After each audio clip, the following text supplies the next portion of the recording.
everyone, welcome back to Relax with Animal Facts.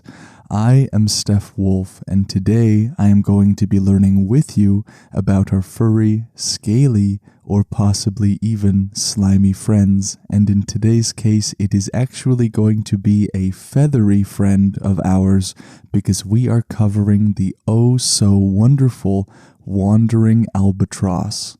This, of course, is a very special listener episode dedicated to Cheyenne, who happened to request this awesome creature. And so, Cheyenne, I hope you enjoy your very own episode. This one wouldn't have been possible without your writing in. For how to send in your animal request to have your very own episode, and for all of the facts that were used in this one, you can either go to the show notes or the description where all of that information is there, or you can wait until the end in which I will give some instruction to those things. And if you like Relax with Animal Facts, you can get more of it for only $1 a month through Patreon. A new episode just went live in which we dove deep into the amazing mechanism of bioluminescence. And so you can go to patreon.com/relaxwithanimalfacts or just click the Patreon link in the description if you'd like to listen to more of the show while supporting it. And now let us begin to wind down. I have 3 exhortations for you before we hop right into the episode. The first is to put on a pair of shoes that I don't think we have actually put on before, those being some boat shoes. They are perhaps not the most flattering pair of shoes, but we are here to look at the Wandering Albatross, not our feet.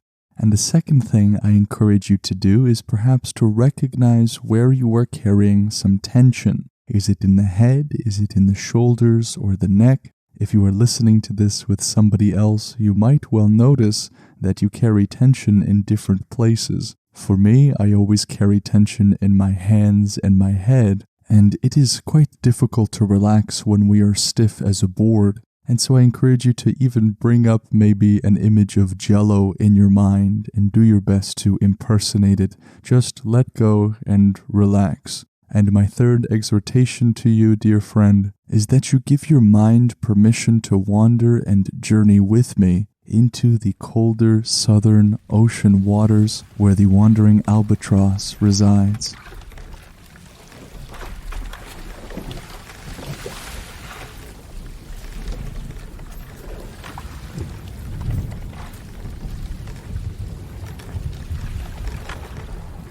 Now, I think that this episode is a unique one because usually when we are going out into the ocean, we prepare our scuba gear and we dive in. But today, we are actually going to be staying on the boat and looking out at these albatrosses. And here in this environment, in addition to those fashionable boat shoes, I think a few layers are required to keep us warm.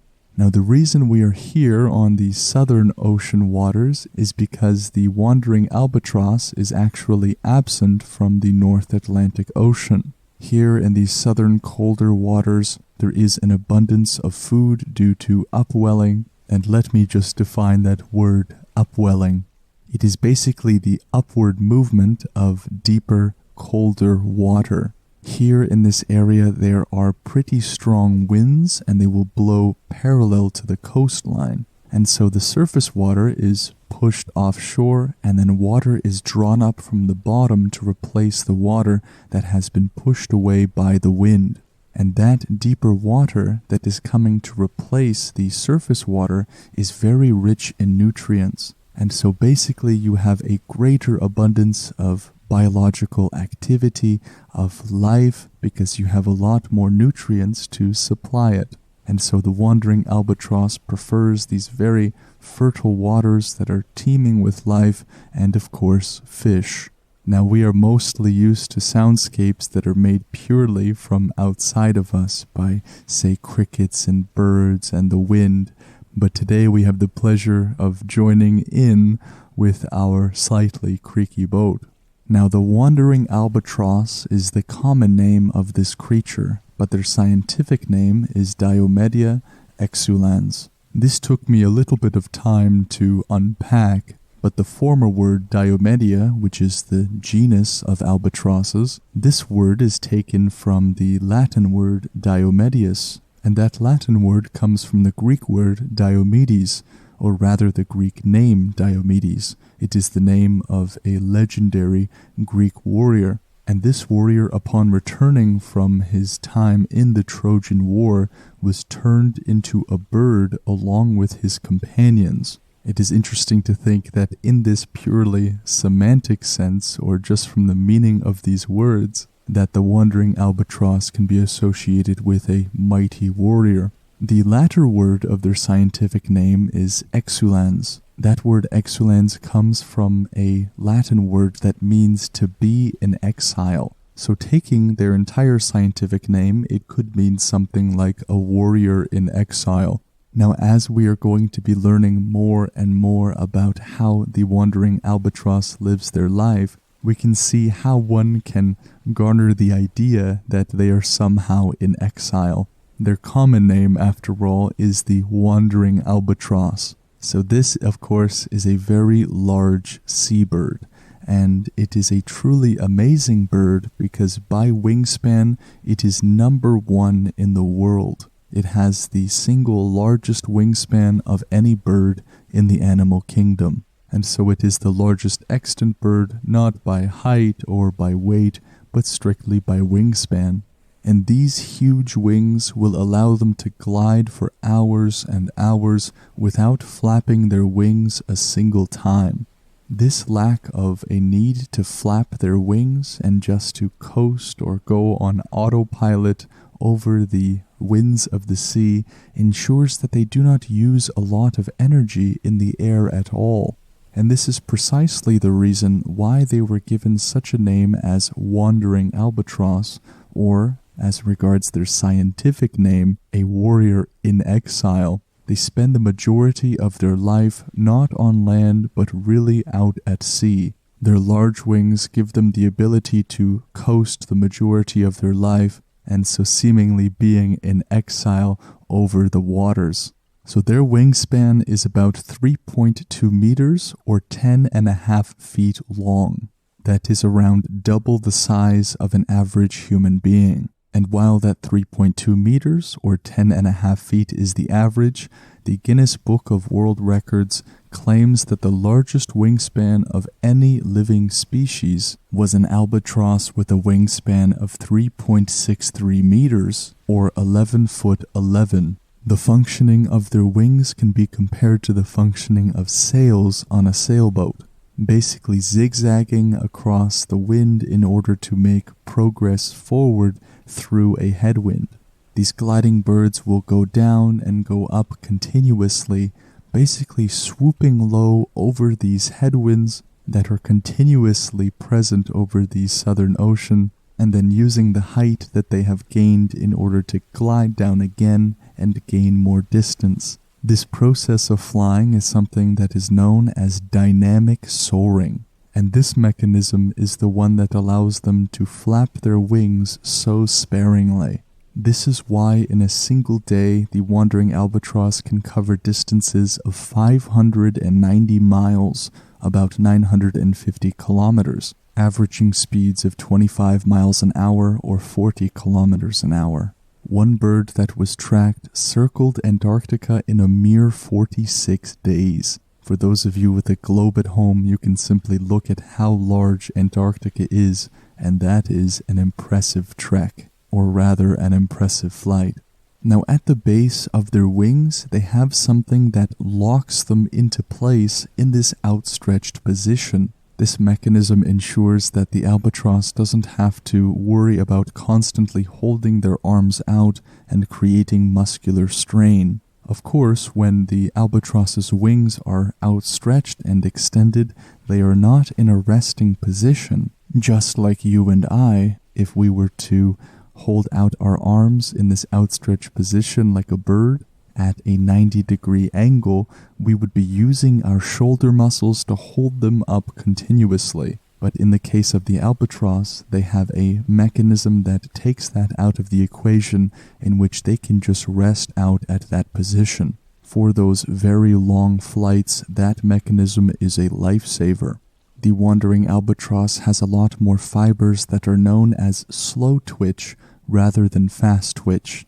Birds that flap their wings a good amount or quickly will often have a lot more fast twitch fibers than slow twitch. The slow twitch fibers that the wandering albatross have the job of basically making continuous adjustments to their wings as they are flying around. And these adjustments are especially small if you compare them to the adjustments needed when a bird is actively flapping their wings.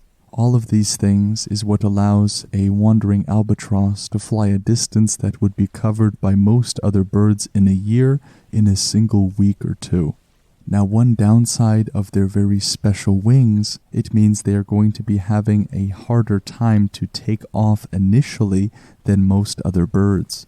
When there is little to no wind, those airplane-sized wings are going to have a hard time lifting their body off into the air. The level of difficulty will range on a few factors like how much they have eaten, for example, and how much wind is present at where they are trying to take off initially, but this is the trade-off for those cruising wings that they have. And considering they can travel over 900 kilometers or over 400 miles every single day, they can travel 75,000 miles or 120,000 kilometers in a single year. This will differ among individual wandering albatrosses depending on certain circumstances, but that is simply astonishing. If it were not for a car, I probably would not travel that amount in my entire life. Now, while they do spend the majority of their life in the air above the ocean, they do land for breeding season. They will go on certain islands in the South Atlantic Ocean, like South Georgia Island, the Crozet Islands, Prince Edward Island, and others. As a Canadian, I take some pride in that the wandering albatross likes PEI. Many people only associate potatoes with PEI, but now they may associate wandering albatrosses in addition to those potatoes. One more reason to visit. And so in total, this bird is going to live more than 50 years on average. They do not have many natural predators, of course, other than humans who oftentimes interact with them not even intentionally, but they have a capacity to live a very long time. Like many other birds, they look a lot bigger than what they actually weigh, which is just around 12 kilograms or 26 pounds. Like most other birds, they have hollow bones that allow them to be very, very light, of course for the sake of flying, and they are mostly going to be feeding upon fish and squid.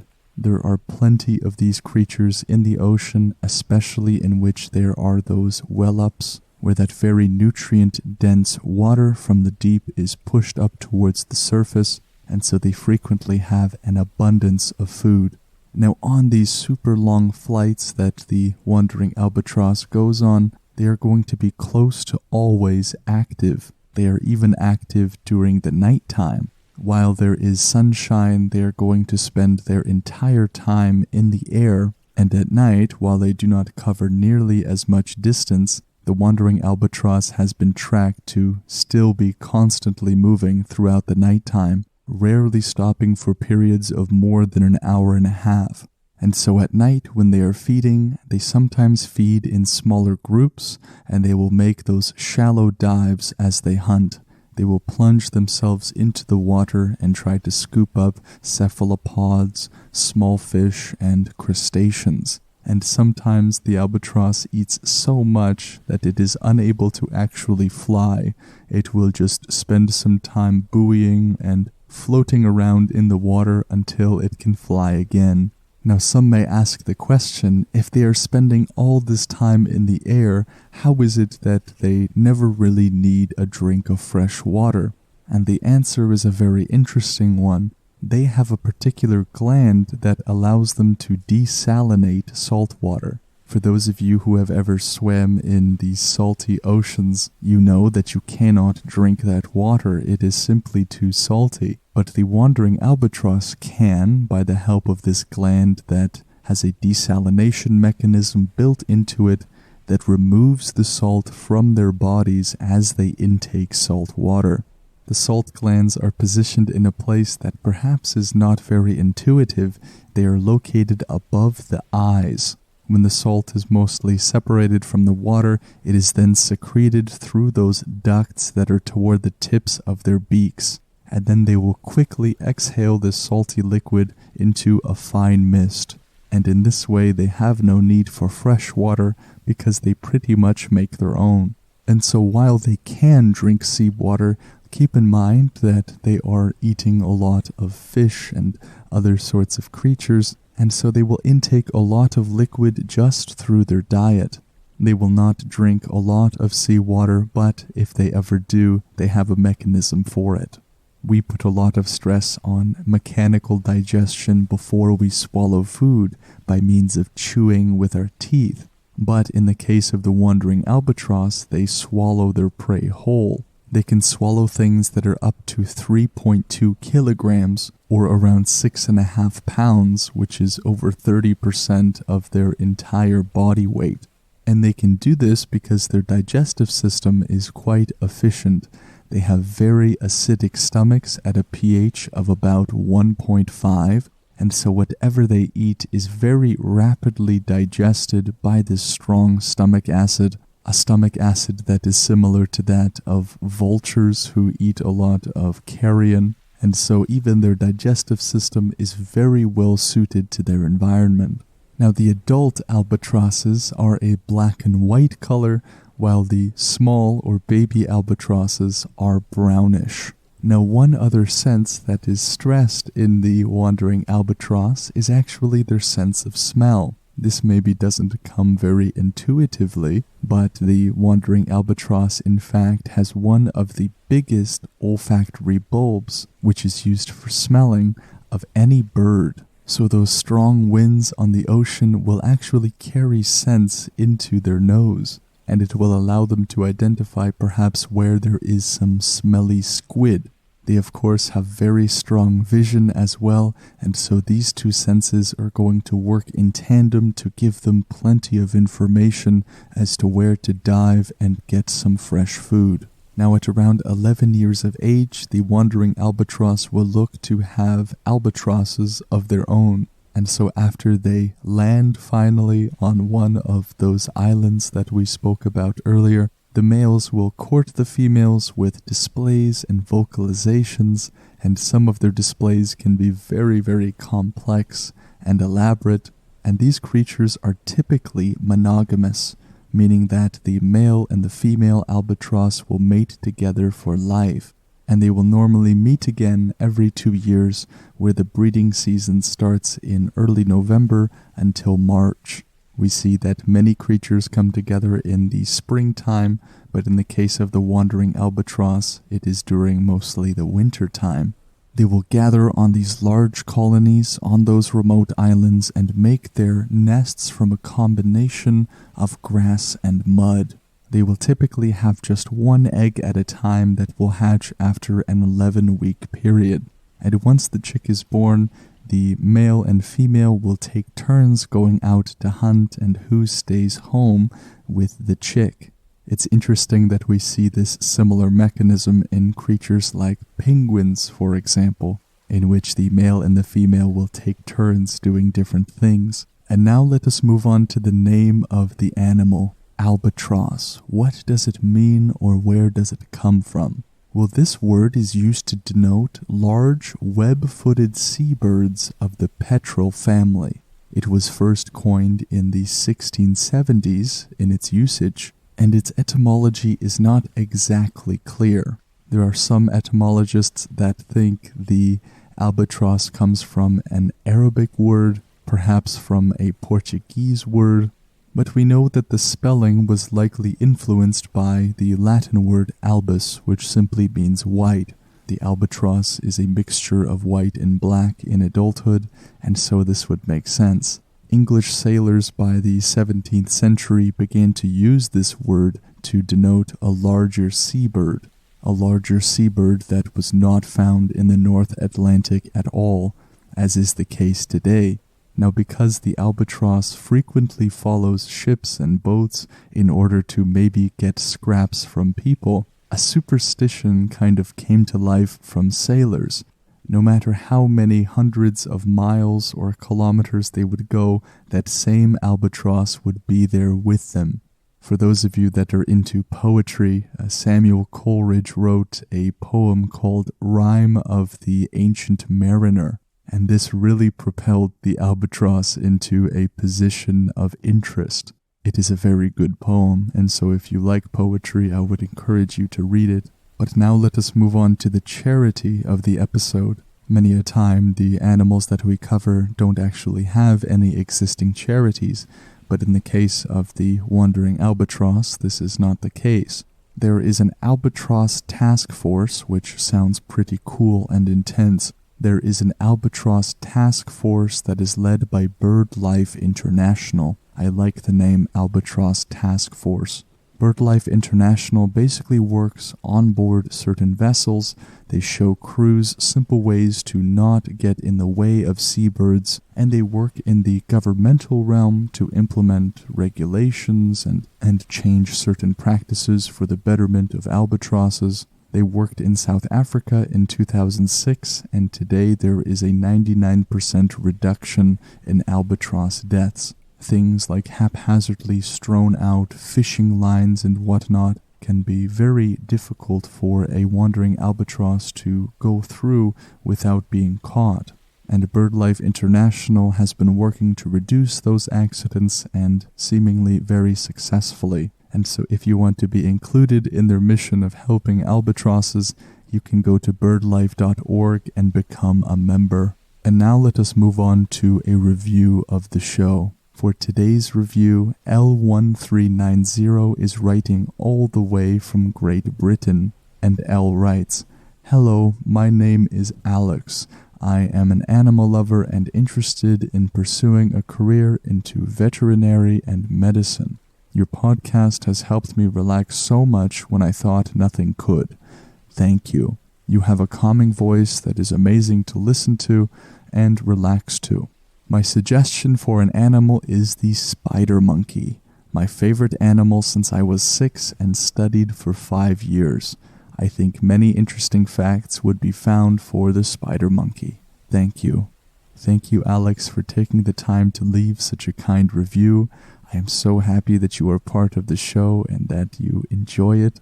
This spider monkey is also a fantastic animal to cover, but given that you have studied it for 5 years, I doubt I could tell you something that you did not already know. However, given that I am very interested in monkeys, I too would love to learn more about the spider monkey along with all of you listening. And so if the show has helped you in any way and you want to take a couple of moments to give back, leaving a review is truly one of the quickest and most effective ways of giving back to the show. But your listenership truly is gift enough. For those of you that would like to request your very own animal episode, you can do so by sending your animal request to relaxwithanimalfacts.com by clicking on the Animal Request tab. To request your very own animal episode, you can go to relaxwithanimalfacts.com and click on the Animal Request tab. If you want to reach me for any other reason, you can send an email to relaxwithanimalfacts@gmail.com, or you can send a message to relaxwithanimalfacts on Instagram. If you would like an intro-free version of this episode and many more, along with exclusive episodes, you can do so by going to patreon.com/relaxwithanimalfacts or by clicking on the Patreon link down in the show notes. All of the facts that were used in this episode come from biologydictionary.net, coolantarctica.com, factanimal.com, birdlife.org, oceanexplorer.noaa.gov, and etimonline.com. Without these resources, I of course wouldn't have had access to the breadth of facts I had today, and so I encourage all of you to go to those in the show notes and explore more to your heart's content. What an amazing creature we have covered today, the largest wingspan of any bird on planet Earth. Isn't that special? From just looking at them floating on the water or standing on the land, they look unassuming and very ordinary, but as is almost always the case, there is so much treasure to be discovered about them. Thank you all for taking the time to join me on this journey today. I hope that you have enjoyed this episode as much as I have, and I look forward to seeing you on the next podcast episode with the next animal. Take care.